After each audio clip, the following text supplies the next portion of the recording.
नमस्कार। हेल्थलाइन में आप सभी का स्वागत है। आज हम बात करेंगे हाई ब्लड प्रेशर के बारे में। भागती दौड़ती जिंदगी में हाई ब्लड प्रेशर एक ऐसी स्वास्थ्य समस्या बन गई है जिसकी चपेट में अधिकांश लोग आ रहे हैं। विश्व स्वास्थ्य संगठन के मुताबिक दुनिया भर में हर साल हाई ब्लड प्रेशर के चलते 70 लाख मौतें होती हैं। दुनिया का लगभग हर तीसरा व्यक्ति इससे प्रभावित है। ऐसी आशंका भी जताई जा रही है कि 2025 तक विश्व में 1 बिलियन से ज्यादा लोग हाई ब्लड प्रेशर का शिकार हो सकते हैं। हाई ब्लड प्रेशर को साइलेंट किलर भी कहा जाता है, जिससे दिल की समस्या, ब्रेन स्ट्रोक, लकवा जैसी समस्याओं का सामना करना पड़ता है। इसलिए उच्च रक्तचाप को आप हल्के में लेने की भूल न करें। अगर आपका भी हाइपरटेंशन यानी कि हाई ब्लड प्रेशर से जुड़ा कोई सवाल है तो बिना देर किए तुरंत नंबर डायल करें 01725043-863, 01725043-865 पर। ये नंबर्स आपके टीवी स्क्रीन पर भी फ्लैश हो रहे हैं। हाइपरटेंशन के बारे में आपके सवालों का जवाब देने के लिए इस वक्त हमारे साथ स्टूडियो में मौजूद हैं पीजीआई चंडीगढ़ से मेडिसिन डिपार्टमेंट के असिस्टेंट प्रोफेसर डॉक्टर विकास सूरी। डॉक्टर सूरी, हमारे स्टूडियो में आपका स्वागत है। नमस्कार डॉक्टर सूरी, हम हाई ब्लड प्रेशर के बारे में तो बात हमेशा करते हुए नजर आते हैं। हर कोई कहता है मुझे हाई ब्लड प्रेशर की प्रॉब्लम है, या फिर लो ब्लड प्रेशर के बारे में बोलते हुए नजर आते हैं, लेकिन बहुत कम लोगों को पता है कि ब्लड प्रेशर क्या है और ये कितनी अहमियत रखता है। तो आप मुझे बताइए कि ब्लड प्रेशर आखिर क्या है। देखिए, सबसे पहले तो मैं अपने श्रोताओं से एक कन्फेशन करना चाहूँगा कि मैं बहुत सारी मेडिकल टर्म्स यूज़ करूँगा, तो उसके लिए मुझे क्षमा करें। हमारी बॉडी में जितने भी जो अंग हैं उनको काम करने के लिए एक मिनिमम ब्लड प्रेशर का ज़रूरत होता है कि वो ठीक तरह काम करें। जी। उस मिनिमम ब्लड प्रेशर को मेंटेन करने के लिए हमारे 2 अंग काम करते हैं। एक तो हार्ट काम करता है जो पंप करता है, और हमारी आर्टरीज होती है जिसके अंदर ये ब्लड बहता है। जी। जब वो किसी कारण ये ब्लड की पंपिंग बहुत ज़्यादा हो जाए या हमारी आर्टरीज के अंदर बहुत स्टिफनेस आ जाए, मतलब वो सिकुड़ जाए, जैसे उम्र जब ज़्यादा बढ़ जाती है तो आर्टरीज सिकुड़ जाती हैं, तो हमारा ब्लड प्रेशर जो मिनिमम अमाउंट होता है उससे थोड़ा बढ़ जाता है। तो इस बढ़े हुए ब्लड प्रेशर को हम हाई ब्लड प्रेशर बोलते हैं। जी। जैसे आपने कहा कि बढ़े हुए जो ब्लड प्रेशर, इसको हाई ब्लड प्रेशर कहते हैं, पर नॉर्मल क्या होता है, सामान्य जो होता देखो, हमारी मेडिकल टर्म्स के अंदर बहुत सारी क्लासिफिकेशंस हैं ब्लड प्रेशर की। ये उन पिछले बहुत सालों से चल रही हैं। जो हम फॉलो करते हैं वो एक JNC 7 है, यूरोप में, अमेरिका में बनी थी क्लासिफिकेशन, जो हमने हिंदुस्तान के हिसाब से थोड़ा सा उसको मॉडिफाई किया है। और हम किसी भी व्यक्ति का अगर ब्लड प्रेशर, अगर जैसे सबको पता होगा ब्लड प्रेशर 2 तरह का होता है। एक होता है सिस्टोलिक ब्लड प्रेशर, जो हम इसको बोलते हैं ऊपर का ब्लड प्रेशर, और एक नीचे का ब्लड प्रेशर होता है जिसको डायस्टोलिक ब्लड प्रेशर बोलते हैं। तो किसी व्यक्ति का अगर ब्लड प्रेशर 140 ऊपर वाला और अगर नीचे वाला ब्लड प्रेशर 90 से अगर ऊपर हो तो उसको हम ब्लड प्रेशर डायग्नोज करते हैं। पर ये एक बात ध्यान में रखनी पड़े कि एक सिंगल रीडिंग को हम ब्लड प्रेशर नहीं मानते हैं। किसी व्यक्ति को अगर उसका ब्लड प्रेशर नापने से पहले उसको स्ट्रेस नहीं होना चाहिए, वो आराम से बैठा होना चाहिए, उसे सिगरेट नहीं पीनी होनी चाहिए। बहुत सारे हमें चीज़ें देखनी पड़ती हैं कि उसने वो नहीं, अगर हैं वो हम पहले चेक लिस्ट करते हैं, उसके बाद अगर ब्लड प्रेशर नापते हैं आराम से उसको बैठे होना चाहिए। और 3 कंसेक्यूटिव रीडिंग्स अगर हम किसी भी आदमी की, व्यक्ति की अगर ब्लड प्रेशर की रीडिंग्स 140/90 से ऊपर होती हैं तो हम उसको कहते हैं कि उसको डायग्नोस करते हैं कि उसको ब्लड प्रेशर है। तो अगर ये बढ़ जाता है, अगर इस टाइम में कोई इलाज नहीं कराता है तो क्या हो सकता है? 140/90 आपने कहा। हाँ जी, देखिए, जैसे मैंने बताया कि हमारे बॉडी के अंग जो होते हैं उनको एक मिनिमम ब्लड प्रेशर का ज़रूरत होता है। अगर उस ब्लड प्रेशर उससे नीचे चला जाए तो वो अंग काम करना बंद कर देते हैं, मतलब उनके काम करने में उनकी फंक्शनिंग कम हो जाती है। पर ऐसे अगर ब्लड प्रेशर कॉन्स्टेंटली बढ़ा रहे, 1 या 2 रीडिंग से नहीं, पर अगर कॉन्स्टेंटली सालों साल बढ़ा रहे, तो वही अंग जो हमारे इंपॉर्टेंट अंग जो होते हैं उनमें खराबी आनी शुरू हो जाती है। नेमली हमारा हार्ट होता है। अगर ब्लड प्रेशर अनकंट्रोल है, वेरियस, अगर हम देखें विश्व में बहुत सारी स्टडीज हुई हैं, हम देखते हैं जिनका भी ब्लड प्रेशर, इस बारे में हम बात करेंगे। डॉक्टर सूरी, कुछ कॉलर हमारे साथ जुड़ गए हैं, देखते हैं उनका सवाल क्या है। हेलो मैम, वो बीपी जो है जी, तो क्या दवा लेने के बाद भी ये हो सकती है हाई क्या? जी आप पूछ रही हैं, हमारी जो कॉलर है पूछ रही हैं कि दवा लेने के बाद भी हाई हो सकती है बीपी। देखिए, पहले तो नमस्कार। और दवाई अगर नियमित ली जाए, दवाई अगर सही अमाउंट डोजेज में ली जाए तो जनरली ब्लड प्रेशर कंट्रोल हो जाता है। और ब्लड प्रेशर को हमें कंट्रोल में भी 140/90 लाना चाहिए। पर अगर किसी को साथ में डायबिटीज़ है तो हम उसमें बोलते हैं कि उसका ब्लड प्रेशर और भी कम, तो हम 130/85 बोलते हैं, 85 बोलते हैं उसका ब्लड प्रेशर। तो हमारा दवाइयों की डोजेज और दवाइयों को नियमित टाइम पे लें तो जनरली ब्लड प्रेशर कंट्रोल हो जाता है। हमें साथ में और भी चीज़ें देखनी होती हैं कि डाइट आपकी, आप नमक तो नहीं ज़्यादा ले रहे हैं। हमारे आदत है कि हम हिंदुस्तान में अचार बहुत लेते हैं, उसमें बहुत हाई सॉल्ट कंटेंट होता है, हाई नमक होता है, बहुत ज़्यादा नमक होता है। तो वो चीज़ें भी साथ में आपको देखनी है। आपका वेट कितना बढ़ा हुआ है, आप एक्सरसाइज कितनी करते हैं। सो अकेला दवाई लेने से मैं ये नहीं मानता कि पूरी तरह कंट्रोल हो जाएगा। आपको साथ में आपको अपना डाइट का भी और अपनी फिजिकल एक्टिविटी का भी ध्यान रखना पड़ेगा।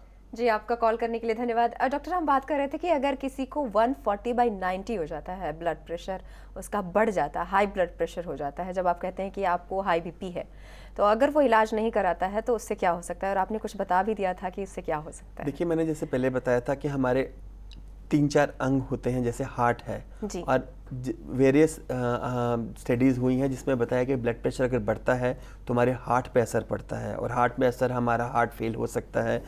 मतलब ये सारी चीज़ें हैं जब लॉन्ग स्टैंडिंग हाइपरटेंशन होता है। मतलब ये नहीं कि 1 या 2 या 3 दिन का, मुझे 2 दिन का बीपी बढ़ गया तो मेरा हार्ट ख़राब हो जाएगा, ऐसा नहीं होता। जब बहुत देर तक होता है तो हार्ट अटैक हो सकता है, हार्ट बढ़ जाता है, ग्लोबल हो जाता है, और अल्टीमेटली फेल होने के चांसेस बढ़ जाते हैं। ऐसे ही दिमाग होता है, उसमें स्ट्रोक हो सकता है, जिसमें दोनों हमारे ब्लीडिंग भी हो सकती है अंदर, और साथ में दूसरा ब्लॉकेज भी हो सकती है, जिसको हम लेमन टर्म में पैरालिसिस बोलते हैं या लकवा बोलते हैं। जी। तो वो चीज़ें एक पार्ट का लकवा हो सकता है। फिर हमारा अगर हमारा ब्लड प्रेशर कंट्रोल नहीं रहे तो हमारा गुर्दा खराब हो सकता है। अगर मतलब ये जनरली देखा जाता है कि जब बहुत देर तक ब्लड प्रेशर कंट्रोल नहीं रहता है तो गुर्दा खराब होने के चांसेस होते हैं। और हिंदुस्तान में एक बहुत कॉमन कारण है कि अनकंट्रोल्ड ब्लड प्रेशर के कारण गुर्दा खराब होना।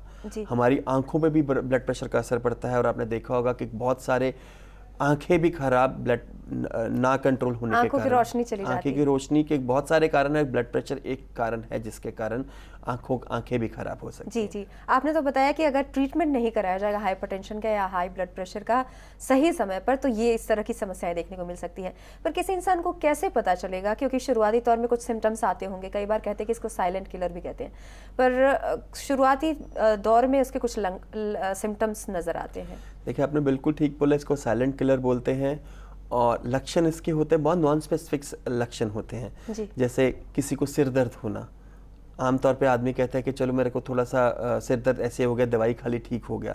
पर किसी को सिर दर्द ऐसा भी नहीं कि बहुत तेज़ होता है, माइल्ड सा सिर दर्द होता रहेगा, उसकी कंसंट्रेशन एबिलिटीज़ कम हो जाती हैं, वो अपना मन अपने काम में नहीं लगा पाएगा।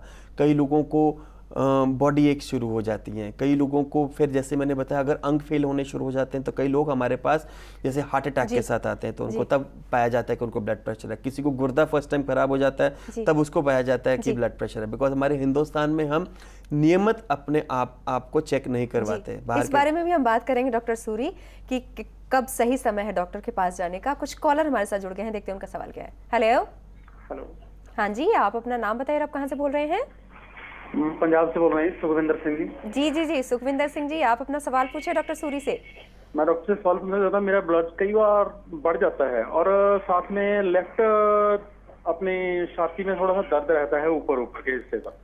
आपको ये ब्लड प्रेशर कितने साल से पता है? वो ब्लड प्रेशर नहीं है। ब्लड प्रेशर तो मेरे डैडी को हार्ट अटैक आ गया था अपने 7/12 और उसके बाद मुझे टेंशन रहने लग गई कि ये क्या हो गया। अच्छा, आपको ये जो आपके छाती में दर्द होता है आपका लेफ्ट साइड पे होता है, चलने फिरने से बढ़ता है क्या? नहीं बढ़ता नहीं है। मैं सुबह तेज भागता भी हूँ तब भी नहीं होता। इनके रेस्ट के दौरान बिल्कुल ठीक हो जाता है, अगर शाम तक होता है तो रेस्ट के दौरान सुबह बिल्कुल ठीक होता हूँ मैं। देखिए, जैसे आप लक्षण बता रहे हैं कि हार्ट की ये छाती का दर्द जो आप बता रहे हैं हार्ट के पास है, लगता तो नहीं है कि ये हार्ट की बीमारी हो सकती है। मैंने टेस्ट भी उसके सारे करवा लिए, उसकी इको करवाई और कोलेस्ट्रॉल मेरे जरूर हाई थे जी कुछ, और अब मेडिसिन से कोलेस्ट्रॉल बिल्कुल ठीक हो गए हैं। हाँ, क्योंकि आपके फैमिली में हिस्ट्री है आपकी हार्ट की डिजीज है तो आपको कोलेस्ट्रॉल तो आपका बहुत ध्यान रखना है। दवाई तो एक पार्ट है पर आपको साथ में अपनी डाइट पे बहुत ध्यान रखना है। आपको घी नहीं खाना है, आपको जैसे आप सुबह बता रहे हैं बहुत अच्छा करते हैं अगर आप भागते हैं तो, और ये एक्सरसाइज मेंटेन करनी है। पहले मेरा वेट 86 था जी जब 7/12 को। अब मैंने वेट पर बहुत कंट्रोल कर लिया। अब वेट मेरा बिल्कुल 74 है और हाइट मेरी 6'2" है। बहुत अच्छा है, आपने वजन कम किया है। आपसे सीख के मुझे भी थोड़ा वजन कम करना चाहिए। पर यही बताएंगे कि आप जो कर रहे हैं बिल्कुल ठीक है, पर नियमित डॉक्टर के पास आपको जाना बहुत ज़रूरी है। एटलीस्ट 6 महीने में एक बार ज़रूर अपने डॉक्टर के पास जाइए, बिकॉज आपके घर में एक आपके फादर को हार्ट की डिजीज़ है, तो आपको ये आगे होने के चांसेस बढ़ जाते हैं, तो आपको नियमित दिखाना चाहिए 6 महीने। ऐसा नहीं है कि आप हर वक्त सोचें मुझे कल हो जाएगा, बट ध्यान रखिए अपना, और जो आप कर रहे हैं, आप अपना डाइट कंट्रोल कर रहे हैं, एक्सरसाइज कर रहे हैं, ये बिल्कुल ठीक है और ऐसे ही कंटिन्यू करिए। जी, आपका कॉल करने के लिए धन्यवाद। डॉक्टर, हम बात कर रहे थे कि हाई ब्लड प्रेशर के बारे में कि किस तरह की समस्या हो सकती है, फिर इसके हमने सिम्टम के बारे में बात की, तो आपने सिम्टम भी बताया है। और भी कोई सिम्टम है जो नज़र आते हैं? देखिए, जैसे मैंने पहले बताया, हमारे पास बहुत सारे मरीज़ आते हैं पहली दफ़ा जिनका गुर्दा ख़राब हो गया होता है। जब उनसे हम हिस्ट्री लेते हैं, जब उनकी एग्जामिनेशन करते हैं, तो हमें पता लगता है कि उनको ब्लड प्रेशर बहुत सालों से है। हमारे हिंदुस्तान में हम बहुत स्पेशली मैं ये बोलूँगा कि हमारे एक तो लोगों में जागरूकता नहीं है रेगुलर चेकअप की। जी। रेगुलर चेकअप हम तब जनरली डॉक्टर के पास जाते हैं जब हमारे पास कोई प्रॉब्लम होती है, जहाँ हमारे पास कोई समस्या होती है, कोई सिम्टम आते हैं। सो अगर हम 6 महीने, 1 साल में, एक स्पेसिफिक एज के बाद, जैसे 35 साल 40 साल के बाद अगर हम जाएं, तो तब ये चांसेस होते हैं कि हमारा ब्लड प्रेशर डिटेक्ट होने के पहले डिटेक्ट हो जाएगा, तो हम ये सारे अंग को खराब होने से बचा सकते हैं। जी, तो ज़रूरत है लोगों को कि पहले बीमारी होने से पहले डॉक्टर के पास जाएं, जागरूक हों, तभी उनको इस तरह की समस्या देखने को नहीं मिलेगी। जी, ब्लड प्रेशर के बारे में हमने तो बात कर ली कि सिम्टम क्या है, पर इसके लिए आपके पास जब पेशेंट आते होंगे तो आप डायग्नोसिस भी करते होंगे, तो किस तरह से डायग्नोसिस करते हैं? देखिए, सबसे पहले तो हम एक हिस्ट्री लेते हैं, जैसे मैंने बताया, उसके हम उसके सारे सिम्टम देखते हैं। फिर ब्लड प्रेशर 2 तरह का होता है, एक हम एसेंशियल हाइपरटेंशन बोलते हैं, सेकेंडरी हाइपरटेंशन बोलते हैं। एसेंशियल हाइपरटेंशन तब बोलते हैं जब हम जितने भी डायग्नोसिस कर लें, हमारे को कोई कारण डॉक्टर, नहीं। डायग्नोसिस के बारे में हम बाद में बात करेंगे। कुछ कॉलर हमारे साथ जुड़ गए हैं, देखते हैं उनका सवाल क्या है। हेलो हेलो हेलो, हाँ जी, आप अपना नाम बताइए और आप कहाँ से बोल रहे हैं? मेरा नाम नवीन है, मैं कैथल से बोल रहा हूँ, कैथल हरियाणा। जी नवीन जी, आप अपना सवाल पूछिए डॉक्टर सूरी से। मैम, मेरे डैडी को ना काफी टाइम से ब्लड प्रेशर है और वो डेली सुबह शाम गोलियां खा रहे हैं। जी जी जी। तो इसको इलाज है कोई कि गोलियां छूट जाएं? देखिए, भगवान ने आपको एक ऐसी बीमारी दी है जिसमें सिर्फ गोलियां खानी है, और आपको भगवान का शुक्र होना चाहिए। उम्र के साथ जनरली, जैसे आप बोल रहे हैं, गदूद बढ़ता है। आजकल की स्ट्रेसफुल लाइफ में ब्लड प्रेशर भी आप मेजॉरिटी पर्सन्स में होता है। तो गोलियां अगर आप रेगुलर खाएंगे, डाइटरी मॉडिफिकेशन करेंगे, तो आपके फादर बिल्कुल तंदुरुस्त रहेंगे। गोलियां कौन सी खाते हैं और कितने साल से ब्लड प्रेशर है उनका, आप थोड़ा बताएंगे क्या? काफी टाइम से, मेरे ख्याल से 5-6 साल से है। देखिए, इसका परमानेंट इलाज तो ऐसा नहीं है, बिकॉज हमारे बॉडी के अंदर जो स्ट्रक्चरल मॉडिफिकेशंस हो जाती हैं ब्लड प्रेशर, जो जिनको हम उसको वापस नॉर्मल लाना बहुत मुश्किल होता है। सो अभी तक तो यही है कि हम ब्लड प्रेशर जो बढ़ गया है उसको हम कंट्रोल कर सकें। जैसे मैंने आपको बताया, सेकेंडरी हाइपरटेंशन में कई बीमारियां होती हैं जिसको हम अगर इन्वेस्टिगेट करें और उनको ट्रीटमेंट करें तो वो नॉर्मल आ सकता है। तो सबसे पहले अपने फादर की आप थोड़ी सी इन्वेस्टिगेशन करा लीजिए, एक अल्ट्रासाउंड करवा लीजिए, हार्ट की इको करवा लीजिए, देखने के लिए कोई कारण ऐसा तो नहीं है जिसको हम ट्रीट करें और ब्लड प्रेशर ठीक हो जाए। तो आपके फादर को थोड़े इन्वेस्टिगेशन की ज़रूरत है, जिसमें आप अपने लोकल डॉक्टर के पास जा सकते हैं और वो आपको इन्वेस्टिगेशन एडवाइस ज़रूर करेंगे। जी नवीन जी, आपका कॉल करने के लिए धन्यवाद। देखिए, हमारे पास जब भी मैंने पहले बताया, हम हम ब्लड प्रेशर नापते हैं और उसके बाद उसका थोड़े से इन्वेस्टिगेशंस कराते हैं, जिसमें हम खून की इन्वेस्टिगेशंस होती हैं, जिसमें हम गुर्दे का टेस्ट करवाते हैं, उसकी अमाउंट ऑफ कोलेस्ट्रॉल देखते हैं, अगर हम देखें चमड़ी कितनी है अंदर, देखते हैं फैट कितना है उसको देखते हैं, और उसके हिसाब से हम दवाइयाँ भी प्रेस्क्राइब करते हैं। फिर हम, जैसे मैंने बताया, एसेंशियल हाइपरटेंशन होता है और सेकेंडरी हाइपरटेंशन होता है, जिसमें हमें ब्लड प्रेशर का कारण पता दिखाना होता है, किसी कारण करके ब्लड प्रेशर होता है। उसके लिए हम थोड़ी सी इन्वेस्टिगेशन करते हैं, बिकॉज हमारा एक अस्पताल है जो टेरिशियरी केयर हॉस्पिटल है, तो हम यंग हाइपरटेंसिव, मतलब जिनकी उम्र कम है, हम उनमें ज़्यादा ये इन्वेस्टिगेशंस करते हैं। सेकेंडरी हाइपरटेंशन उसमें ज़्यादा होता है, तो हम उनको एक अल्ट्रासाउंड करके देखते हैं, गुर्दे का साइज़ देखते हैं, डॉपलर करते हैं, VMS करते हैं। स्पेशलाइज्ड टेस्ट हैं जो अस्पतालों में जनरली सारे अस्पतालों में हो जाता है। डॉक्टर सूर्य, ये तो बात हो गई कि आप इस तरह से डायग्नोसिस करते हैं, पर हाई ब्लड प्रेशर होने के कई कारण भी होते हैं और कई चीज़ों से होता है, उनका रिस्क होता है हाइपरटेंशन होने का, तो वो रिस्क फैक्टर्स क्या हैं? देखिए, हाइपरटेंशन का कारण आज तक कोई पिन पॉइंट नहीं कर पाया कि एक कारण है, और जितनी भी स्टडीज़ हुई हैं उसमें एसोसिएशंस, मतलब कि आपने ये कह रहे कि इस कोई रिस्क फैक्टर है तो उसके कारण ब्लड प्रेशर बढ़ जाता है। 2 तरह के ब्लड प्रेशर, जैसे मैंने पहले बताया, एसेंशियल हाइपरटेंशन और सेकेंडरी हाइपरटेंशन। एसेंशियल हाइपरटेंशन में रिस्क फैक्टर्स आ जाते हैं जेनेटिक, मतलब कि अगर फैमिली हिस्ट्री हाइपरटेंशन की है तो एक बहुत इम्पॉर्टेंट रिस्क फैक्टर हो जाता है कि उस फैमिली में उस बाकी लोगों को हाइपरटेंशन चांसेस बढ़ जाते हैं। जी। किसी का स्मोकिंग होता है तो स्मोकिंग के साथ ब्लड प्रेशर आप भी बढ़ता है, और स्मोकिंग के साथ हमारे ब्लड प्रेशर के कारण अगर बाकी अंग हैं जैसे हार्ट अटैक का रेट बहुत बढ़ जाता है। एक आदमी को अगर ब्लड प्रेशर है और साथ में वो स्मोकिंग भी करता है तो उसका हार्ट अटैक होने का रेट 5 से 7 गुना बढ़ जाता है। जी। तब ब्लड प्रेशर का अगर 3 गुना 4 गुना है तो स्मोकिंग के साथ 2 से 3 गुना और बढ़ जाता है। जी। मोटापा एक बहुत अहम कारण है ब्लड प्रेशर बढ़ने का। हाई सॉल्ट इनटेक, अगर हम बहुत ज़्यादा सॉल्ट खाएं तो ब्लड प्रेशर बढ़ने के चांसेस बढ़ जाते हैं। सेकेंडरी हाइपरटेंशन में बहुत सारी बीमारियां हैं, जैसे मैंने बताया किडनी डिजीज़ है उसमें ब्लड प्रेशर बढ़ जाता है, डायबिटीज़ है जिसमें ब्लड प्रेशर बढ़ जाता है, स्पेशलाइज्ड डिजीज़ हैं जैसे टाकासोआर्ट्राइटिस है, किसी को थायराइड की बीमारी है, उन सब में ब्लड प्रेशर बढ़ने के चांसेस होते हैं। और अगर बीमारी को ठीक किया जाए तो ब्लड प्रेशर भी के ठीक होने के चांसेस बढ़ जाते हैं। जी जी। डॉक्टर सूर्य हमारे साथ कुछ कॉलर भी जुड़ गए हैं, देखते हैं उनका सवाल क्या है। हेलो। हेलो। हाँ जी, आप अपना नाम बताइए, आप कहाँ से बोल रहे हैं? साधन वाला बेलगाम डिस्ट्रिक्ट कर्नाटक से बोल रहा हूँ। जी जी, आप अपना सवाल पूछिए। मैं खुद पेशेंट हूँ मैडम। जी।